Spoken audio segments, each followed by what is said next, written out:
Mirëmëngjes, sot në studio jemi me Edison Likën, ku do të bisedojmë për një temë goxha interesante dhe të prekshme për banorët e qytetit të Tiranës, por edhe për gjithë Shqipërinë. Strehimi është një nga plagat që shumë komunitete të varfra, grupe vulnerabël vuajnë dhe në ditët e sotme shohin që nuk ka një zgjidhje të qëndrueshme.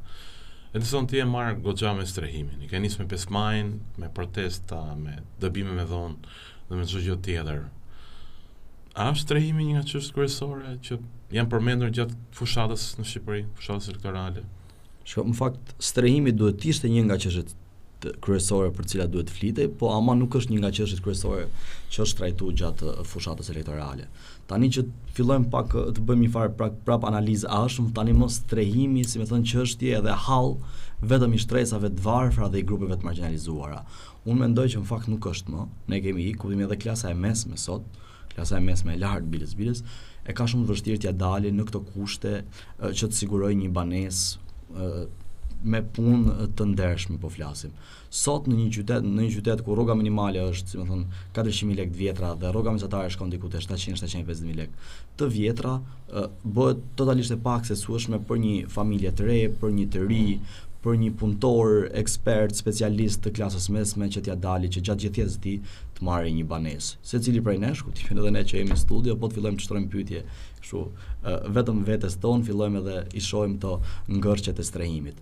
Ama po strehimi në fakt për mua në qytetin e Tiranës, po në gjithë Shqipërinë, sikur mori një goditje dhe u bë temë publike për të cilën, si më thon, filloi të diskutojë, u bë me çështën e tërmetit, pasi shumë familje akoma dhe sot, pavarësisht se kanë kaluar po bën rreth 6 vite, jemi në 2025 nga ajo fatkeqësi natyrore, ka shumë familje që sot akoma nuk kanë gjetur drejtën e tyre dhe pavarësisht se kanë qenë me streh mbi kokë dhe kanë qenë me pronë, si më thon, familjare, akoma sot vijnë së rrëllatën në rrugëve, pa streh, vetëm duke marr herë duke marr dhe herë duke mos marr një bonus qeraje dhe duke mos qenë tani më, si më thon, të sigurt nëse do ja dalë një ditë të kenë streh përsëri apo jo.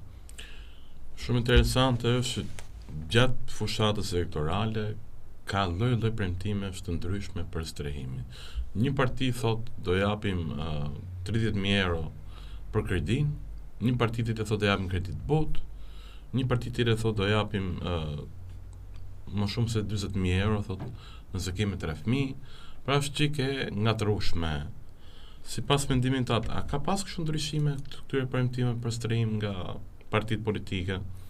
Shiko, Se ideja është të dojoshin qytetarët.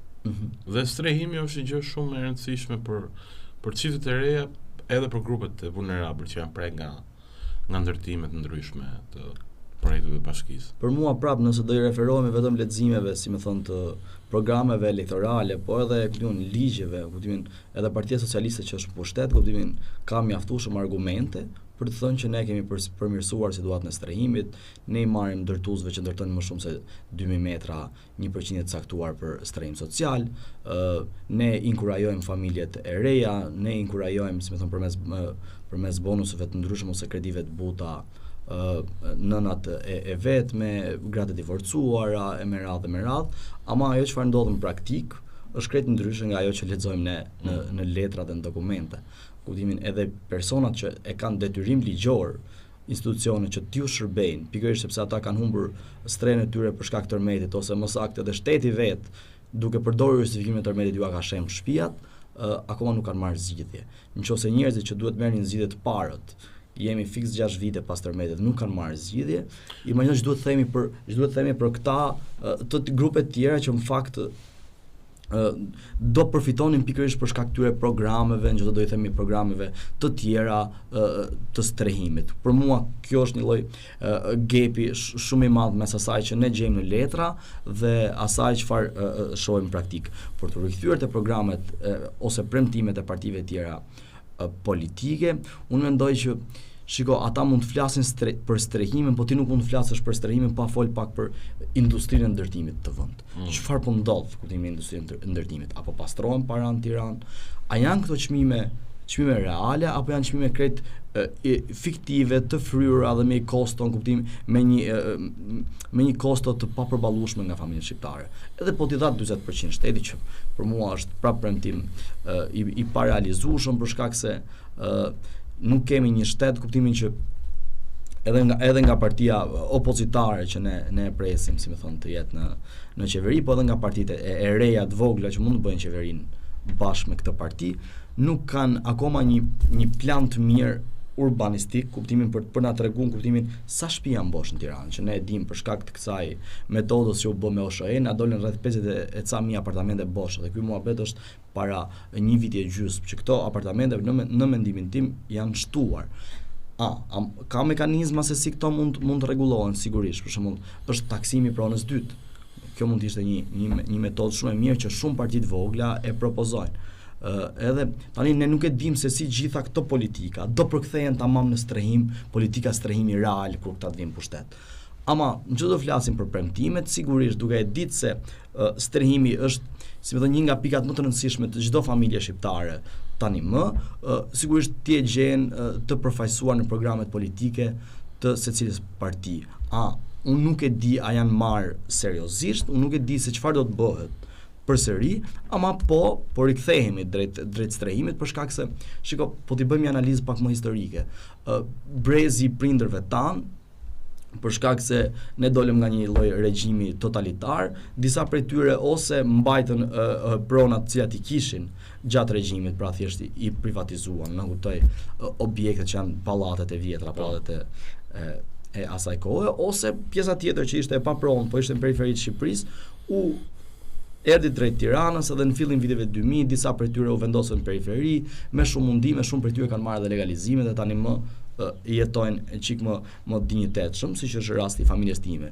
Ama ne, familja jonë vendos pikpyetje të mëdha, kur duhet flasim për tani më që të rinjtë asaj familje, si më thënë brezi tjetër, kuptimin të ketë pronë. Këtu futet me vërtet kriza e strehimit në vendin tonë. Edhe unë mendoj që një nga arsyet e emigrimit masiv në këtë vend është edhe kjo shenjë që ne shohim nga larg, kuptimin. Shiko, sado që të punojmë në këtë vend, ne do e kemi të pamundur. Do të që sa e vështirë është për një çift i ri të blejë një apartament i ri. Po, sipas studimeve thuhet që gati është e pamundur, por madje nuk do japim fare shifra që të mos bëjmë kështu pesimisti. Në fakt, me thon drejtën, është e pamundur, pakën ku diun të punosh 60 vite të jetës për të marrë një apartament është dukshëm e pamundur, sepse ti ja nis punës 18 ose 20 vjeç dhe në përgjithësi edhe mosha e pensionit është 30 deri në 35 vite punë, kështu që është krejt e pamundur. Pra është e pamundur që një i ri tani të blejë një shtëpi pa marrë kredi. Po.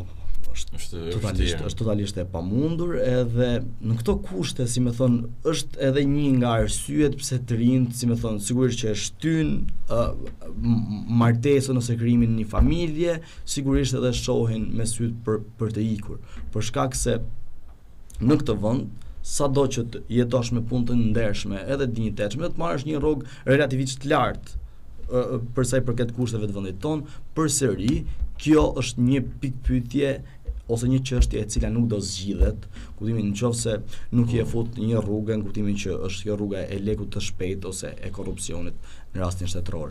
E duke i vendosur të rinjt para kësaj përgjegjësie, ne shohim pikërisht edhe uljen e martesave, uljen e lindshmërisë, kuptimin që nuk është se janë thjesht nga ana konceptuale se si njerëzit fillojnë edhe e mendojnë jetën, por për mua vinë edhe si derivat i kushteve ekonomike në të cilat ti e shef të pamundur, kuptimin që ekonomikisht ti ja dalësh vetëm ose veti dyti e jo më të kujdesesh edhe për anëtarë tjerë të familjes, kuptimin që se ti nuk ja del me 2 anëtar, si mund të mendosh të bësh me 3 ose më shumë anëtar. Edison, a ka plane konkrete dhe të realizueshme për strehimin në programin zgjedhor të politikanëve, më që ti e ndjekur? Po, në përgjithësi, planet të realizueshme. Shiko, unë thash, kuptimin duke qenë se ne kemi një numër shumë të madh apartamentesh bosh në Tiranë, kemi një numër të madh objektesh që po ndërtohen, kuptimin duket sigur, po të bëjmë një llogari matematikore, sikur gjithë këto objekte t'ju kalojnë në një mënyrë një tjetër përmes taksimit fillimisht, përmes futjes në përdorim të këtyre apartamenteve, sigurisht që ka vend, kuptimin popullsia e Shqipërisë dhe e Tiranës, pavarësisht se në 2030-ën sipas masterplanit të Tiranës ne supozohet që ne shkonim rreth 1.5 milion banor, popullsia e Tiranës prej 2021-shit, edhe ky është fakti i ri, vetëm po bie. Pra ne nuk kemi më rritje as në Tiranë, sepse banorët që vinin deri para ca vitesh nga periferia drejt Tiranës, pra që do të thotë nga gjithë qytetet e tjera, tani më po zgjedhin këtë shortcutin, po ikin direkt jashtë shtetit, sepse kanë kuptuar që edhe në Tiranë e kanë të pamundur t'ja dalin.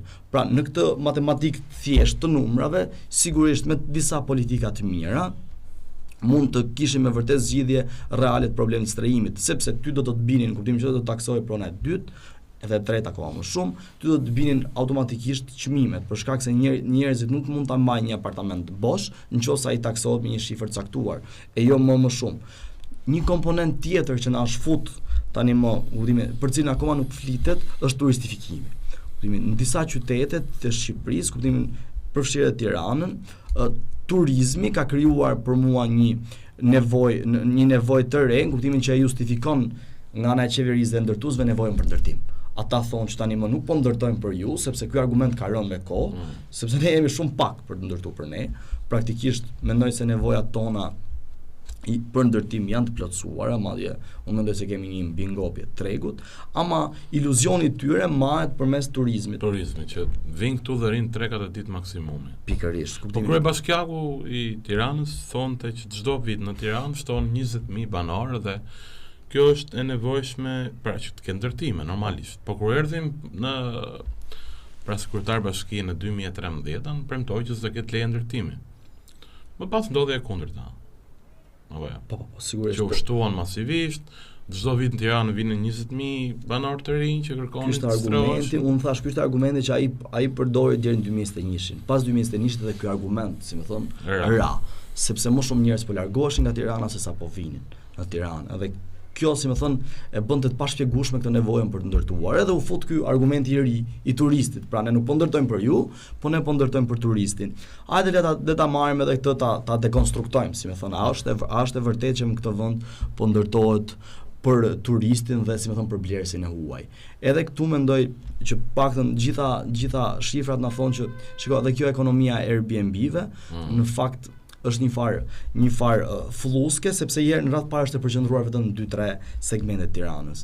Airbnb funksionojnë pazari i ri, e parasysh zonën afër me qendrës, sigurisht, më të shtrenjtat, le të themi. Duke qenë se ne kemi një qytet që një nuk ka transport publik, sepse ku diun, po a mund të hapësh kështu, a mund lësh një shtëpi me Airbnb në Astir ose në Fresk, si më thon, e ket pamundur që turisti të dalë deri në qendër për shkak të mungesës aksesit në transport publik. Edhe pikërisht kjo ka qenë një nga arsyet që Airbnb janë përqendruar në 2-3 zona, në 2-3 segmente të Tiranës, siç e thash, pazari i ri ka qenë zona e parë e cila u turistifikua, mund të kemi këtë shtrirjen drejt Myslimshyrit apo Bllokut, ama ndërtimet në fakt nuk janë, më thon, nuk është se po shihen shumë këto zona. Ndërtimet ne i shohim prej Astirit që është bërë tani plot, kemi një pol 3 që është pas Kuqani tani më, kemi këtë zonën, po pikërisht kemi këtë zonën e Unazës, prap daljen nga materniteti, vazhdon i gjithë segmenti i rrugës prap qendër Fresk është i mbushur përsëri me ndërtime, në kuptimin këto nuk justifikohen as me të logjikën e turizmit. Unë nuk e di se me çfarë logjike justifikohen. Është bërë shumë e vështirë kjo çështje e ndërtimeve, sepse kjo sjell vetëm betonizim, nuk sjell hapësirë gjel për ta. Dhe për familjet që kanë fëmijë është shumë e vështirë që dalin një pasdite dhe të shijojnë natyrën, sepse realisht nuk ka ku të shkosh. Pra në 2-3 parqe publike që ka qyteti i Tiranës, është të mbushur me fëmijë dhe ty nuk vjen rradha të lozë fëmia jote. Po sepse, do të them, nuk është një qytet, si më thon, që është ndërtuar dhe ka përqen familjar me familjet e reja, përqen, si më thon, miqësor tamam me fëmijët, kuptimin, këtu është një qytet ku vendoset fitimi i pari, kuptimin, gjithçka tjetër do ngelet mbrapa. Edhe nëse ne mendojmë që një fushë, kuptimin, e shohim një fushë boshe, edhe mendojmë sa mirë që ky ishte një terren sportiv për të rinj, për fëmijët, më thash, dikush tjetër që kalon e shef në syrin e logjikës fitimit, sigurisht, edhe thot sa mirë që këtu do ishte një kull, edhe kjo kull do nxjerrte kaq fitim. Edhe sigurisht, për shembull, unë mund të marr një shembull krejt personal. Ne lozim her pas here Kalqeto, edhe si më thon, nga qendra ka qenë 2-3 fusha, për shembull, një që ka qenë te afër Universitetit të Sporteve, ajo u shëmb edhe po bëhet pallat. Një tjetër ka qenë këtu te ish shkolla e bashkuar, edhe ajo u shëmb dhe po bëhet pallat. Edhe ne jemi detyruar në kuptimin shkojmë paktën përtej Saukut për të lozë futboll. Si më thonë që edhe kjo është prap me pagesë, është me pagesë edhe është private, ama ti e kupton se në logjik fitimi, sado që pronarit ti ofroj fitim kjo mënyrë e caktuar, si më thënë, ka një mënyrë tjetër që është ndërtimi, që do glabroj gjithçka. Ne kemi rastin e stadiumit Selman Stërmasi, tani mos fundi, kuptimi i cili po planifikohet, shoqërohet me ca kulla, edhe aty ka pas ca terrene ku mund të përdorshim. Kishim rastin e stadiumit Qemal Stafa që u rinovua si stadium pikërisht për t'i vendosur këtë kullën, edhe në një qytet ku vendoset, si më thon, fitimi, pari, gjitha këto çështjet e tjera për të cilat në jetën e përditshme janë shumë të rëndësishme, mos të harrojmë kuptimin. Kalojnë në anën dytësore. Edhe i diçka tjetër që prap nuk ka logjikë ekonomike në këtë lloj ndërtimi. Për shembull, le të marrim një rast krahasimor. Për shembull, le të marrim taksit në Tiranë, secili prej nesh e di që me thon drejtën taksit një si ndërtimi janë një nga metodat që përdoren për të pastruar për pastru para. Ama ne kemi pasur prej ditës ku kanë nis taksit deri sot, kemi një rënje të çmimit në kuptimin të transportit me taksi. Pra ti e shef që paguan më pak. Ku shtrohet një pyetje për ndërtimin, në fakt, edhe këtu ku po bëhet gjithë ky pastrim parash, ku ndërtohet shumë më shumë se sa është e nevojshme, çmimi vetëm rriten. Pra këtu nuk ka një lloj logjike ekonomike, sepse po themi, çmimi i rritjes është shumë për pronarët, por është shumë problem për njerëzit, për qytetarët që duan të blejnë. Dhe unë doja ta ktheja këtë gjë në çështje shumë personale. Do marrim rastin tënd. A ndikosh ti në premtimet e politikanëve për strehimin si çift i ri, po themi, si familje e re? Shiko, në një fushat ideale sigurisht që do duhet ndikohesha. Tani për shembull, partitë, si më thonë, programet më të mira për strehimin sigurisht që kanë partitë e reja, që ta ndajmë këtë. Ama i kanë sepse sigurisht synojnë që të thithin pra votues. Mbas edhe i besojnë, unë nuk e di. Po ama këto janë më të largtat dhe më pak të realizueshme potencialisht. Edhe njerëzit orientohen drejt premtimeve elektorale të dy partive të mëdha, sepse ata janë më të realizueshme. Edhe për mua në kuptimin që do votoja një parti për strehimin, sigurisht do votoja partitë e reja. Pastaj nëse do votoja një parti që mua të më realizoj ky plan për strehimin, orientohen njerëzit drejt partive të mëdha. Sepse po të marrim një shembull, se do ndërpreva, në Europë ka shumë ndërtime banese sociale që jetojnë miks njerëzish në raca të ndryshme, kulture të ndryshme, dhe jetojnë në funksionalitet, në normalitet.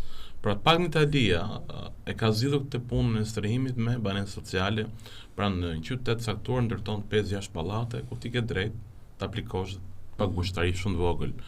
Në Tiranë nuk ndodh kjo. Në Tiranë kemi vetëm një banesë sociale në Shkodër.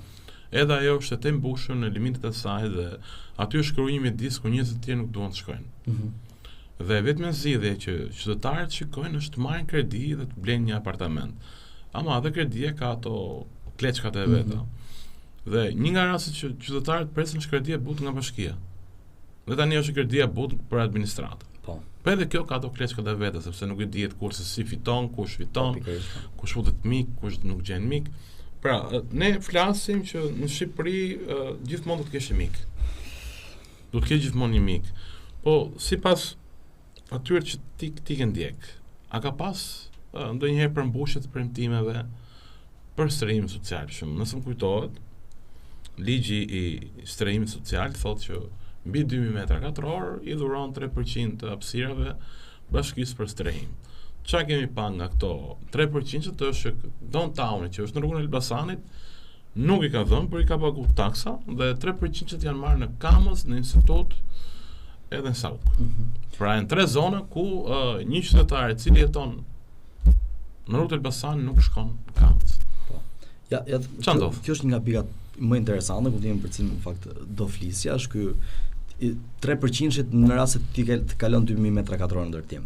Shiko, ky ligj është bërë pikërisht për të mos segreguar një grup popullsisë. Kuptimin nëse ti po ndërton në qendër Tiranës ose një nga zonat qendrore të Tiranës, më shumë se 2000 metër, ti duhet japësh 3% për strehim social, pikërisht që në këtë objekt të kesh edhe një person që është në nevojë, në kuptimin edhe do të jetë pikërisht në atë objekt përmes strehimit social. Këta çfarë kanë bërë? Këta po japin në lek, kuptimin që ne në fakt kemi kërkuar shumë herë me kërkesa për informacion nga bashkia sa janë sa është, si më thon, shifra që ata kanë paguar, sa kemi mbledhur nga ky program i streamit social dhe çfarë po bëjmë me to. Kuptimin, edhe ne nuk kemi marrë asnjëherë, me thon drejtën, përgjigje të paktën sa i përket tyre raporteve financiare, në kuptimin sa janë marrë, ku po ndërtohet. Po kjo është problem, sepse kjo duhet të rregulluar prapë me ligj dhe duhet vendosur që unë mendoj që ndërtuesi duhet ta japi vetëm 3% në vendin ku ai është. Sepse pikërisht do na dërgonte në këtë segregimin social të disa grupeve edhe ndërtimin thjesht të disa apartamenteve dhe disa blloqeve të banimit, kuptimin ku janë njerëzit në nevojë për strehim social. Edhe kjo, si më thon, nuk do ishte e mirë për njerëzit. Një diçka tjetër që për mu është e rëndësishme është që para ca kohësh mbaj mend që na erdhën te zyra sepse ishin hapur thirrjet për banesa sociale nga Bashkia e Tiranës. Realisht, kuptimin pyetja e parë që ne i shtruam bashkisë përsëri në kërkesë informacion është kjo. Sa apartamente kemi në dispozicion për këtë thirrje? Që ta dim kuptimin. Që mos vinë pafund njerëz. Pikërisht, aplikimet mbaj mend që kishin kaluar numrin 500 aplikime. Ama ne nuk kishim akoma një shifër të caktuar që ne kemi 5 apartamente në dispozicion. Ne kemi 10 apartamente në dispozicion. Edhe për këto 10 apartamente do bëhet kjo garë praktikisht, edhe kush është më shumë në nevojë do i marri. Ne nuk e dim sot se sa apartamente Bashkia e Tiranës kanë dispozicion për strehim social. Kjo është vetëm. Po banesa sociale. Banesa sociale ose me banesa sociale nuk kuptoj që janë ka dispozicion Bashkia se mund t'i japi edhe me qerat ulët, mund t'ja japi disa familje në nevojë me kredit butë. Pra ne nuk kemi një numër të caktuar që ta dim gjithë se kaq banesa ne kemi, përveç rastit Shkozës për cilin ne po diskutonim. Këta po i quajnë banesa sociale dhe këta të 5 majt ose të kombinatit, që në fakt këta nuk e kanë këtë lloj statusi. Pse? Sepse ne kemi të bëjmë me disa persona që janë prekur nga tërmeti, që kanë qenë me pronë dhe shteti thjesht po i don shpërblen për shkak të shtëpive që ata kanë pasur. Pra ata po marrin shtëpinë vet. A kemi një strehim social këtu? Unë mendoj se jo. Sepse këta po thonë tash ne nuk kemi vetëm Shkozën, ne kemi edhe 5 majn, kemi edhe kombinatet. Sepse këto po ndërtojnë më shumë se është dashur. Pra në rastin e kombinatit të pak. Aty pallatet kanë qenë 3 deri në 4 katësh, këto kanë ndërtuar 5 edhe më lart. Që këto pra të mbushin një nevojën e këtyre familjeve që janë prekur nga tërmeti dhe pjesa që ngel ne do ta japim ose do ta shesim ose do t'i kthejmë në fond banesë sociale. Po kishte një pyetje shumë interesante.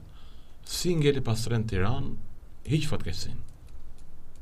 Po në Tiranë si ngeli pastre. Unë thash kuptim përderisa ka kap këtë klasën e mesme, si më thon, praktikisht kalon 18 vjeç dhe ti do të detyrohesh të ndahesh nga prindërit, si më thon. Që ti vendos, si më thon, të largohesh nga banesa jote në cilën ti ke lindur. Në rastin kur ti ke një banesë, ti praktikisht deli pastre. E ke këtë. Edhe unë mendoj se je student, je punëtor, je punonjës, je ekspert, në gjitha këto raste ti je i pastre. Edhe në gjitha këto raste ti duhet të ndihmosh nga shteti jot, kuptimin në raport me nevojën që ti ke. Unë mendoj që sot numri i pastreve në këtë vend, më thon, prap se termi pastre se ne nuk i marrim këto 18 vjeçarit si numri i pastre. Ne marrim vetëm familje që janë prekur nga investime publike. Jo. Nëse dikush tenton, si më thon, të krijojë një familje të re, të ndahet nga prindrit edhe nuk sigurisht ai nuk mundet t'ia dalë edhe nëse nuk mundet t'ia dalë ekonomikisht, ai mund mos jetë i pastër, por si pastër potencial.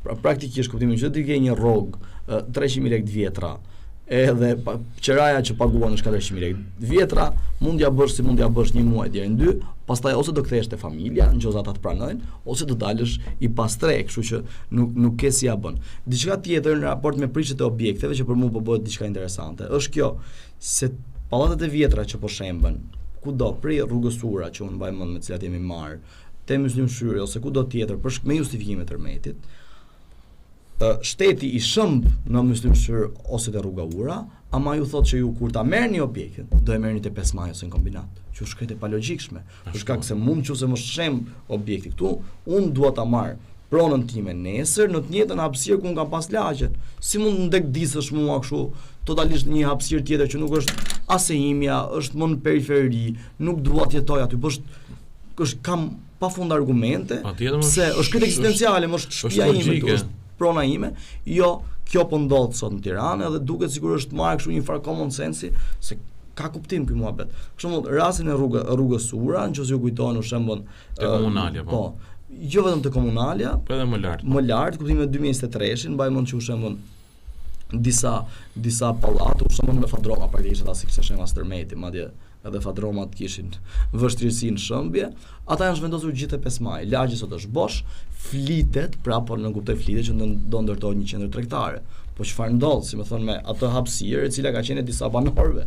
Si më thon, pra këtu ka disa njerëz që presin të ndodhin këto fenomene që të zaptojnë një truall. Sigurisht, më thon, kjo është logjika. Ndërkohë që ti ke gjithë jetën tënde që ke lindje, ke rrit fëmijët, ke shoqërinë, ke miqt, te ka zonë dhe sa mbyll syt, ti shkon 5 maj. Po. Para 5 maj është se është bërë siç është Lana Bregazi sot. Lana Bregazi është një lagje në Tiranë ku ka strehu familje rome. Pra është në periferi të Tiranës. Pra ne hajde të çojmë këto sa më larg qendrës, në mënyrë që ne të kemi bukuri brenda qendrës. Jo, për mua nuk është as punë, si më thon, nuk është as tamam dileme estetike fare. Kjo është thjesht kapital. E ke parasysh, nëse prona e këtyre vlen shumë më shumë në qendër se sa në periferi, ne do i dërgojmë ata në periferi, që t'u japim një pronë me 1.000 euro metër katror. Thotë është shtetit. Dhe shteti thotë, na e nxjerrim me VKM, ja dhurojmë 1 euro burrit huaj. Pikërisht, ne kemi pas të dileme edhe me teatrin kombëtar. Domethënë mos fillojmë të flasim më për se kjo është çështja e pikërisht sa më shumë, pra vlera e pronës cilën ti ke është tamam vlera e truallit që ti ke. Edhe ata e shohin tamam si një truall potencial ndërtimi. Edhe gjithë betejë që u bë për teatrin, përveç se një betejë për artin, që më thonë që po bëhen nga artistët, pra për artistët kishim një betejë për artin që bëhen nga një krah, nga krahu tjetër ishte prapë betejë për kapitalin, për fitimin nga fusha bashkë me Veliajn. Shiko, për ndërtimin, ne në fakt duhet vendosim ca pikpyetje të mëdha tani që të reflektojmë dhe të themi 2-3 gjëra në kuptimin ministri i rindërtimit sot është Ben Tigri sot është në kërkim, është në arrati, është në mund t'i themi çdo gjë, edhe në fakt nuk është për këtë gjë, se kjo është asnjëherë nuk është tonë. Ky është ministri i rindërtimit, i cili shpërdoroi qindra miliona euro të dhuruara për tërmetin. Edhe grante edhe borxhe. Vijojmë të kemi sot akoma familje të pastrera që janë prek nga tërmeti, edhe ai zotëria është larguar nga vendi. Sepse është më djeg mua se djeg ty. Është larguar nga vendi, edhe nuk është larguar për këtë çështje, se kjo është akoma më e tmerrshme. Ne akoma nuk kemi një njeri para përgjegjësisë në raport me këtë çështje.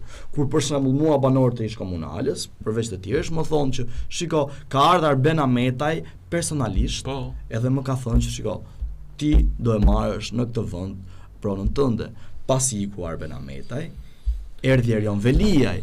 Edhe Erion Veliaj sot është aty ku është, kuptimin. Çdo që ndron se njerëzit, me thënë drejtën, pavarësisht se gëzohen. I kuptojnë sa gjëra. Pavarësisht se njerëzit se gëzohen se Erion Veliaj është në burg, edhe kemi pas një gëzim të madh gjithë si shoqëri, prapë ata janë të pastre. Kjo është problemi i tyre, si më thon, okay, me vërtet, si më thon, ka një lloj përmbushje, si më thon, të kësaj egos për shkak të padrejtisë që mu bë, ama që drejtësia të shkojë deri në fund, jo vetëm Veliaj të jetë në burg dhe Ameta të jetë në arrati, po ama edhe kjo kauzë, edhe kjo çështje, edhe ky dëm që më është shkaktuar, mu duhet marrë zgjidhje. Edhe këtu mendoj se fillojnë kemi një lloj mpakje të edhe të alternativave politike në raport me këto segmente, cilave ju kanë bërë padrejtësi, prej 5 majit, kombinatit, rruga Ura, ish komunalja, kemi sa dush në këtë vend që ju kanë bërë padrejtësi prej tërmetit. Doja të pyesja si pyetje të fundit. Çfarë të kujtohet ty një nga rastet më të vështira, më të dhimbshme të strehimit? Po flasim për këto dobimet me dhunë, për shkatrimin e banesave. Çfarë të kujtohet ty? Shiko, në fakt një për YouTube-et. Ja, një nga rastet që unë me thënë drejtën e kam, pavarësisht se kam vite që merrem me strehimin, do veçoj 2. E para është në vitin 2019, mos gaboj, diku te fillim dhjetori të vitit 2019, ku po bëj se loti i fundit i bulevardit të ri. Loti i fundit i bulevardit të ri, edhe ne shkonim aso kohë në ndihmë të banorëve në fund bulevardit të ri dhe mbajmë një zotëri Xhabir quhej ai. Akoma sot, më thonë, kam imazhin e tij, po nuk e di ku është. Ai më tha që unë prej vitit 92 deri në 2014 kam qenë larg familjes time duke punuar në Greqi që të ndërtoja këtë shtëpi. E ke parasysh edhe sot ata po vinë ma shembit, edhe unë nuk e di ku do shkoj. Realisht nuk e di ku do shkoj bashkë me djalin që ishte në atë familje. E mbaj mend si sot imazhin e atij, edhe mbaj mend edhe drejtuesit e PD-s, që këtë nuk e harroj kurrë, që vinin edhe i thonin hajde në protestë me datë 6 se ka protestë Ylbasha dhe ne do ta zgjidhim. Ata nuk ja kanë haberin sot se ku është ai njeri. A kanë zgjidhur ndonjëherë? Sigurisht që jo, më fortuna. Kjo është pyetje. Prandaj këto pyetje që unë ty të bëra lidhen me mbaj mend këtë propagandën politike. Mbaj mend këtë që kam akoma, domethënë atë njeri realisht në ke komë memoria. E kam shumë memorie edhe kam frikë të takoj gati, e ke parasysh, se them s'dia çfarë I them. Edhe diçka tjetër që më ka ngel tani vonë është kur erdhën ca gazetarë italianë, ne ishim në 5 maj, edhe po takonim njerëz që ishin strehuar te 5 maj. Edhe ndërto mbaj mend që ishte një përkthyese shqiptare që na pritin në shtëpinë vet, e kishte burrin të paralizuar, edhe po thoshte që unë këtu me këtë hapësirë që më kanë dhënë, asaj kishin dhënë një apartament rreth 30 metra katror, kur ajo kishte pas shtëpinë te rruga Ura rreth 80 metra katror, tha më kanë dhënë këtë, tha edhe unë çaj nga mjesi deri në darkë, sepse nuk kam vend ku të pres njerëzit nesër që do të mtesi burri. Realisht, ajo është me vërtet traumatike për ne se ty nuk ke gjuhë, po ti nuk ke gjuhë çfarë të thuash. E ke parasysh? Ti thua që në fakt edhe lufta jonë praktikisht deri në këtë pikë ka qenë gati e pa kuptimt. Ama këto janë edhe raste për të thënë që shiko padrejtësitë në këtë vend janë aq të mëdha se përket kësaj çështje që neve na duket ndonjëherë çike vështirë për ta nxjerrë, se strehimi, si më thon, ne ja kemi lënë tregut për ta zgjidhur dhe nuk mundet ta zgjidhë shteti. Mendoj që në fakt ne duhet të rikthehemi me një fokus shumë të rëndësishëm te strehimi, sepse ndër të tjera janë bërë dëme të parikuperueshme në këtë vend, po unë mendoj që është shumë I rëndësishëm për ta marrë si komponent. Shumë I rëndësishëm për ta marrë si komponent. Po strihimin asgjë nuk kanë rregull. Sepse lidhet edhe me emigrimin e theksuar të trimëve. Unë mendoj që pa programe të mira, serioze të strehimit, ne këtë problem social, këtë plagë sociale, këtë hemoragji sociale që kemi emigrimin, ne këtu nuk do ndalojmë dot. Edison, të falenderoj shumë. A ke edhe ti plan të largohesh nga Shqipëria? Shiko, jo, me thonë të drejtën, nuk kam plan të largohem nga Shqipëria. Një nga arsyet mund të jetë, edhe pse unë nuk e di tash se njeriu kur ja shtrop pyetje vetes, nuk e di sa I sinqert është edhe me veten. Një nga arsyet mund të jetë edhe sepse unë rastësisht, si më thon, kam një streh, praktikisht ku prindërit e mi kanë ndërtuar diçka, cilën unë mund ta trashëgoj, edhe mbase po të mos e kisha edhe këtë komponent, mbase, si më thon, edhe largimi nuk do ishte më në dorën time, domethënë do ishte një lloj detyrimi për shkak se sot secili prej nesh e sheh që me këto paga, me këtë lloj angazhimi është e pamundur që të bësh një jetë dinjitetshme. Edhe ne nuk po kërkojmë, si më thon, shumë, ama dinjiteti është diçka I cili duhet na vi prej lindjes, edhe nuk është se na e ka borxh dikush për më na e dhon. Kështu që një jetë dinjitetshme për çdo të ri edhe për çdo njeri që jeton këtë vend është kushti fillestar edhe primordial, si më thon, për me ndërtu jetën në një vend. Unë të falenderoj shumë që ishe pjesë të këtij podcasti. Këto janë tema shumë të rëndësishme që duam biseduar dhe duam ngretur zërin për këto problematika. Dhe uroj që një ditë do jetë më ndryshe. Të falenderoj.